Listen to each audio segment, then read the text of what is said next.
Hey, how's it going, guys? It's your boy. Now, you see, this video is something I've been wanting to make for a while, on the back burner for ages and ages, because it's not really an important topic, more just a ramble about something that I've seen a lot of people do, and, you know, never say never, but I guess I have to say I probably will never ever use an Indiegogo campaign or a Kickstarter campaign or any of those types of fan funding, crowdsourcing type platforms, because you see, there's something about them that can be easily abused, more so than Patreon, more so than something like Maker Support, which, to be fair, they're the ones probably doing the abusing. By the way, I'm not sure if it's 90 days yet, but it's June, 2 months of no updates, guys.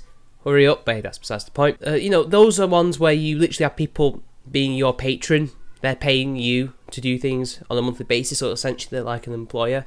So you have a degree of responsibility to actually, you know, make content and make sure that it's good enough for them to continue being paid. So, in a sense, you're kind of forced to do something, but it's a good kind of forcing thing, because it makes you get up off your ass and do the work.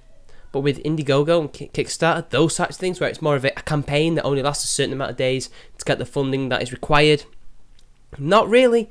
There really isn't anything that can force you to use the money in the way you promise to use it. Not really. I mean, there are rules and guidelines, but, you know, people break them on a daily basis. And the amount of bullshit Kickstarters and Indiegogos and crowdsourcing campaigns you can possibly think of is too numerous to count. I mean, it's gotten to the point now that basically that whole style of funding has a bad reputation. And that's probably another reason why I just wouldn't use it, because it's easily abusable. Not that I myself would abuse it. It's just that if I was to, you know, maybe shill something that could be easily abused, and it has happened quite a few times, which is why I no longer shill them out. I just can't take the risk. Even if it's somebody I trust, I know that I personally can't afford to take that extra risk in case something goes wrong, and in case it turns out that this person actually is basically bullshitting everybody. And I don't want to put my fans through that again, ever.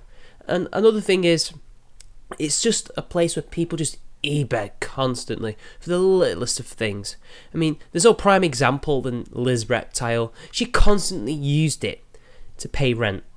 Like, I need this for my rent, I need this for Christmas presents, and it's like, get a job. Get a job, or just rely entirely on your Patreon. Why do you have to, you know, ask for money through that? Why do you have to ask other people to donate lump sums of money constantly, and why can't you do all this work yourself? I don't like that. And another thing is, people use it to get to places like VidCon and go on holidays.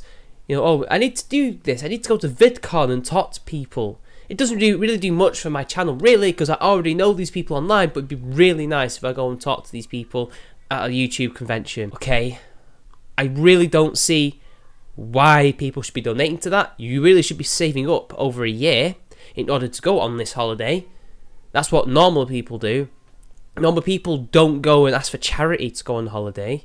I myself would never do that. Why would I do that? I take pride in gaining a lot of money, and also I take the fall if I spend a lot of money and therefore can't do things that I usually would be able to do. Those fucking kids were loud. But anyway, back on topic. Basically, I don't like that. I just don't like e-beggars. And I know I've e-begged before, but it's only to shill my Patreon, because I think that's something that is, you know, something that could help me long-term, career-wise, or just living conditions-wise, really. Also, I do spend my Patreon money on equipment, which is why I have my lighting rig, although I've got to charge it again. I have my very expensive camera, and, well, at least expensive for me, it's actually quite a mid-range camera, but still, it cost me 500 to 700 quid. That's quite an investment for me. You know, I actually do spend that little bit of money on that, or I use it for, you know, paying for food, or, you know, contributing to rent, because I don't live on my own. I contribute rent with other people. That's what I use it for, and that's really what it's there for. That's what the goals are for, to improve the channel, improve conditions, and eventually get an even bigger place so I can afford that green screen that people have been telling me to get. Yeah, I will get it eventually, just be patient. This is all you're going to have for now. I can do that all on my own. I don't really need a Kickstarter for that. I don't need a Kickstarter to get a camera. I don't need a Kickstarter to go on holiday. I don't need a Kickstarter to get a new flat or something. I don't need that. Patreon helps, but again, I also have another job, and that also helps a lot more. Both of them, I think, are much more reasonable. Patreon makes you work, gives you a certain sense of responsibility and pride in your work when these people think that you are good enough for them to pay money for more content. That makes me feel good, and that makes me want to work for them even harder. And I also have a certain responsibility for them, because if Patreon or other companies decide to do something really bad, I have to look out for them. As well as them looking out for me financially, I am also doing the same thing but in a different way. So yeah, I like how Patreon does, in a sense, make me more responsible, and it has taught me some valuable lessons, as has having a job and seeing what people do with crowdfunding campaigns. Now, if I was in dire straits, if I was down on my luck, or maybe there was something that was worth a crowdfunding, would I do it? Well, you'd have to force me to do it, because I'm quite stubborn with these things. I would probably say no for the first couple of times, but if there really is no other choice, yes, I would make one. But I'd rather take the fall, to be honest. But that's just my opinion. I say to those people who are using crowdfunding things, go ahead, do it. It's up to you. It's what you want to do, and the people that donate, it's your money, your choice. I myself would advise against it, and I would rather seek other opportunities rather than just, resorting to that, because I do think it's a bit cheap. I do think it reduces you, whereas Patreon I don't think really reduces you that much. I know you're still a shill, but it's not that much of a shill. I don't think it's that bad. And ultimately, I do think most, and by most I mean 55%, at least in my opinion and what I've seen, crowdfunding campaigns are successful and do actually deliver on what they promise.